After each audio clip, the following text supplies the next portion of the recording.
Yeah, what up, y'all? Hope you're doing well. My voice sounds a little gone here. I don't know what's going on here, but anyway. Excuse me for my absence. Been a little busy on my personal life, just gearing up. I'm almost done.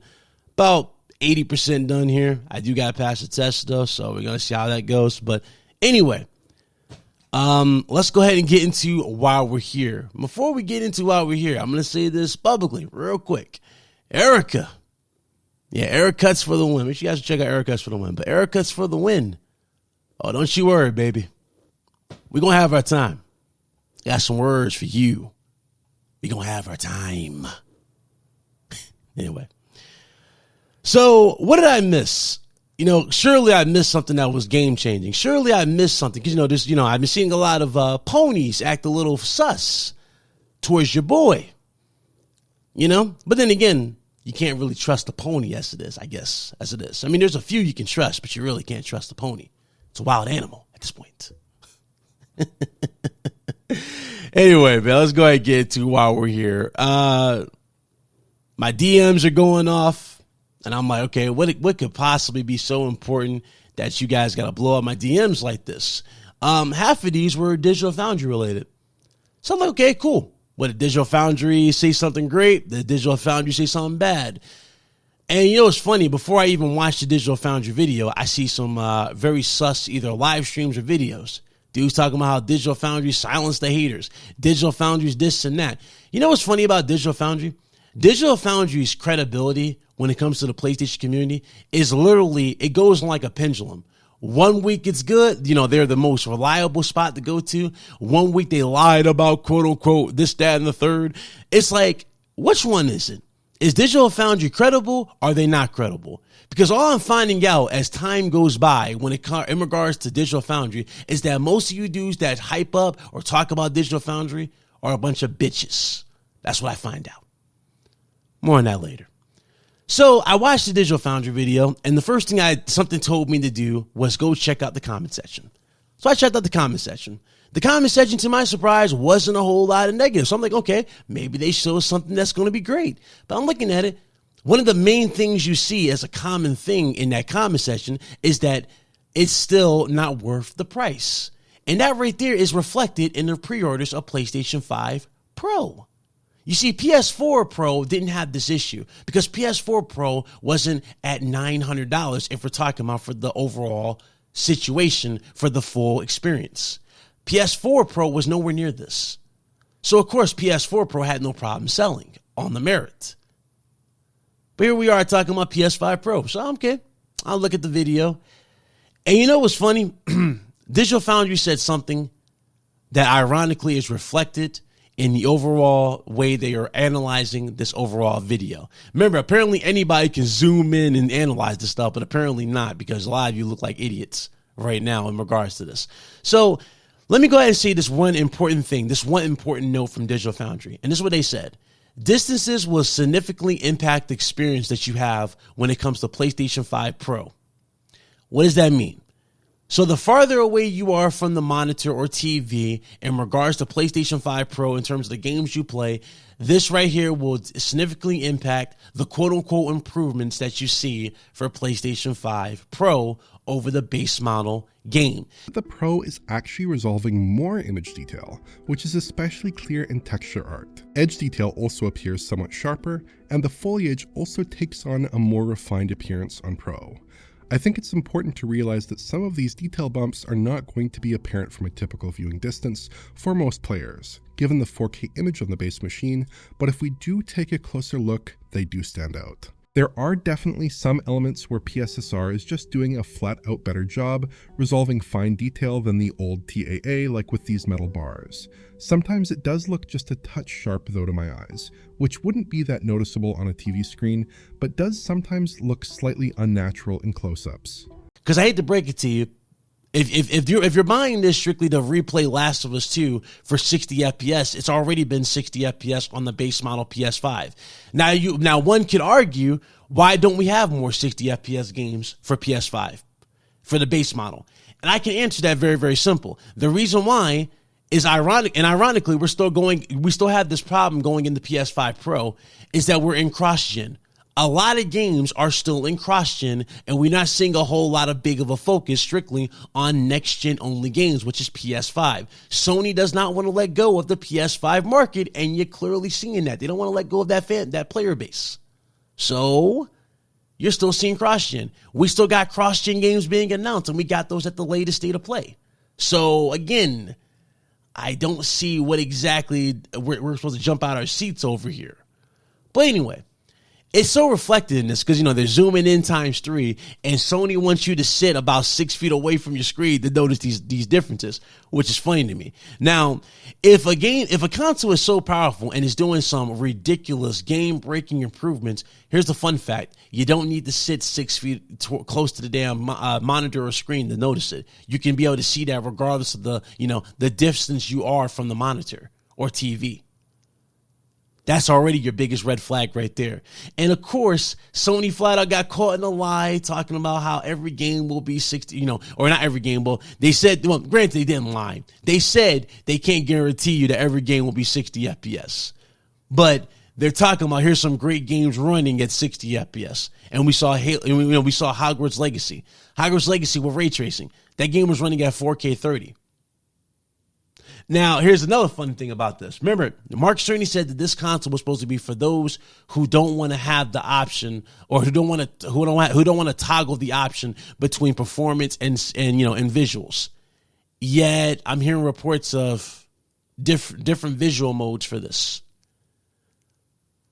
Is it me, or is this console just a relaunched base PS5? Because it wasn't the base PS5 like this. We had performance ray tracing mode options, for a few games in here and there, a bunch of optional modes. And then once the game started really dropping and whatnot, we started seeing less and less of the modes that we were promised to begin with, or that we were led on by in the beginning, which is performance ray tracing. And at the time, that's exactly what's happening here. It really is. It's a bait and switch. They're showing off The Last of Us Part 2. Anybody who's played The Last of Us 2 knows that game is one of the best visually looking games from Naughty Dog's studio. That is literally top tier. That is one of the best looking games of all time. The story, of course, that's where the main criticism is, but everything else, the game is very polished. It looks really, really good. And still looks very, very good. So when you have a game that already looks great and you re-released it on the base model PS5, and that game already runs at 60 FPS on the base model PS5, and you're launching a new console and you're zooming in 3 times for a new console to show off, quote unquote, what you consider an improvement for $900, you're not showing anything that's game breaking. And this is reflected in the comment section of every video that you see in regards to PS5 Pro. And of course, you're going to have to do something. I'm buying 2 of them. So you're buying 2 PS5 Pros. You're paying damn near $2,000. Because I'm pretty sure you're going to buy everything, right? So you're paying damn near $2,000. Okay, cool. Good for you. But do me a favor. From this point forward, do not ever include yourself in conversations in regards to PC gaming being too expensive. Because so many of you have lost your trump card. And what's even more funny about this, you have put yourselves in a bad situation. You see, if you don't buy the disc drive, for PS5 Pro, if you don't buy the full-on experience for this, you're setting up Sony to look at data and set themselves up for PS6 for a potential where you don't have the option at all to have physical media. If physical media goes, if the disc drive goes for PlayStation 6, you are going to be at the mercy of PlayStation's storefront. And for those of you that need an example, ironically, you don't have to look far. But if you need an example on why that is a terrible look and a terrible situation for PlayStation gamers being in a digital future for PlayStation, look at Horizon Zero Dawn. Horizon Zero Dawn was mad cheap on PlayStation Store until Sony decided to come out with a Horizon Zero Dawn remake or remaster, whatever you want to call it. They wanted to come out with this remaster. Now they're charging you more for the base model version of that game just to get you to look at the $10 quote-unquote value, which is the same game for Horizon Zero Dawn. If you look at most of these games that we're talking about here, most of these highlights for PlayStation 4, most of these games have been remastered or remade for PlayStation 5 in general. They've been re-released. None of these games are blowing our minds. None of them. Let me tell you why they're not blowing our minds, because they already were good-looking games. Sad but true. Instead of giving PlayStation fans the remakes they absolutely want, they're giving you remakes and remaster stuff you don't want. And they continue to do so. They're talking about old games, PS1 and 2 games, like Dino Crisis being brought up for the PlayStation catalog. And yet, I'm over here scratching my head as like, okay, that was a missed opportunity. You could have made that, and you could have legit remade that. And that could have been a next-gen showcase for PS5 Pro. But nobody talks about this type of stuff. Nobody. Anyway. Speaking of games, because, apparently Big Cloud is hating on, the very company that's delivering games, even though what I'm about to tell you is about to shock you, and the reality of it is pretty hilarious. But let's go ahead and get into it. Let's set up for it. So as you guys already know, 343 and the way they've handled Halo has not been looked at really, really well. Granted, they had a really bad start with Halo Infinite. They have turned things around. Halo Infinite still has a player base and still is populated to this day, and you can still get a match to this day in Halo Infinite, which says a lot. Halo Infinite has outlasted Concord and Foam Stars. I don't think we can really sit here and call Halo Infinite a crazy failure at this point. Now, can we? I don't think we can. But here's the fun thing about Halo. 343 is now being renamed Halo Studios. Now, to some of us who actually cover gaming, we always saw 343 as the Halo Studio. So this might not seem like a big deal to us. But here's a fun fact. They flat out said that all Halo games from this point forward will be running on Unreal Engine 5. And of course, they had to show Master Chief running in Unreal Engine 5. Looks good. I got no complaints with that. Looks great. In the response to this, you had dudes immediately lose their minds and say, yo, Halo's coming to PlayStation. It's all over Twitter. And I'm over here like going, okay, even if it does come to Twitter, why are we hyped for this? I thought Halo was trash. I thought Halo Infinite was garbage. I thought 343 Studios was a non-talented studio that couldn't hold a candle to anything from Sony's first party.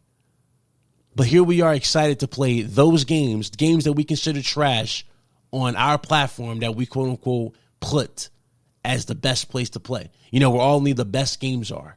But here we are hyping this up. Of course, people don't think before they type. They don't. All they care about is looking funny. All they care about is looking cool for a damn Twitter post. And it's sad. Anyway, man, I'm watching this and I'm like, okay, there's no way people are really about to sit here and damage control and act like, oh, they have not been hating on Halo for years and now all of a sudden they're acceptable towards it. And to my surprise, that's exactly what happened. Dude was like, yo, this is great. The PS5 Pro is going to be the best place to play Halo games. So what are you going to say when Forza makes its way to PlayStation? Are you going to say that Forza is better looking than Gran Turismo? Does that end the rivalry between Gran Turismo and Forza? Is that what's going to happen? When Gears eventually comes to PlayStation, are we going to say that Gears is better than Killzone? Etc.? Is that what's going to happen? So many of you have diminished what the main reason why we bought a PlayStation is for. So many of you are so full of it. We bought PlayStation consoles for new experiences or, just quality experiences. We're not even getting that out of PlayStation 5 Pro. Or we're not even getting that out of PlayStation in general. We're getting the same re-release games that we played last generation. And Sony's is making it abundantly clear that they're not even trying to compete at this point. And then that is shown in the state of plays. If Sony had a foot on their neck like they did not last gen, but with the PS3 gen, these state of plays all would have been bangers. But instead, we got state of plays talking about controller plates or controllers in general and custom side plates. And dudes want to act like there's not a problem here and act like Big Cloud's making this up. Listen, if you want to be a fucking simp, be a fucking simp. Okay? If you want to lie to your dog shit fucking audience, lie to your dog shit audience. I don't give a shit. But do me a favor. Get off my dick. Because so many of you are so pathetic. And it shows with every single video and every single comment. It's sad, but true. Anyway, I'm sitting back here again, just watching this. I'm like, okay, there's just no way. And I'm like, and before I end this video, I do want to shout out a real PlayStation dude here. Shout out to Jack Moo Johnny. Jack Moo Johnny took the words right out of my mouth as soon as I saw these comments. And I'm gonna put it on the screen for you right now. He said, PlayStation dude's on here all of a sudden hyped for Halo. And he says, you're pathetic with the Homelander meme. And I was like, you know what? That's probably the most perfect response to this whole situation. Because how can you personally, like, how can you comment at this point? Seriously. How can you? Anyway, let's go ahead and get right to this here and close this video, man. Like I said prior, I don't know what happened to the PlayStation community. I do know what happened to the PlayStation community. It was infiltrated by a bunch of weirdos that ironically are Xbox dudes. A good chunk of them are, but you have others that have divulged to the Xbox mindset where they'll accept everything, they will accept anything, and then they will go and brag about it when the reality is they have nothing to truly brag about. You see, we're talking about PlayStation 5 Pro. This is going to be my closing point. We're talking about these improvements like I talked about earlier, and yet these improvements have already been there for PC users. Every upgrade that you guys talking about for PlayStation 5 Pro already exists for PC users. Every upgrade. When the remakes and remasters drop for the PS5 Pro, they were already, when they hit PC, they're going to be even more detailed than what you got on the console. So if you really are buying a console or a platform to play older console games, you might as well get into PC, especially since we're touching that $1,000 territory where we're about to hit that $1,000 threshold. And that right there already sets a bad precedent for PS6. I'm just saying.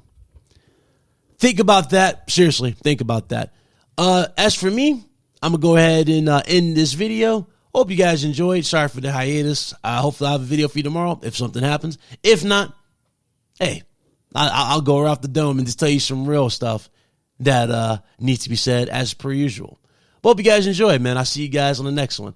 And until then, actually keep it gaming, people. Actually go out and play the games. Because apparently, as you guys claim to be about gaming, let's keep it gaming. All right, I'm not even going to say that. Let me just go ahead and end the video. I'll see you guys later. I'm out. Peace.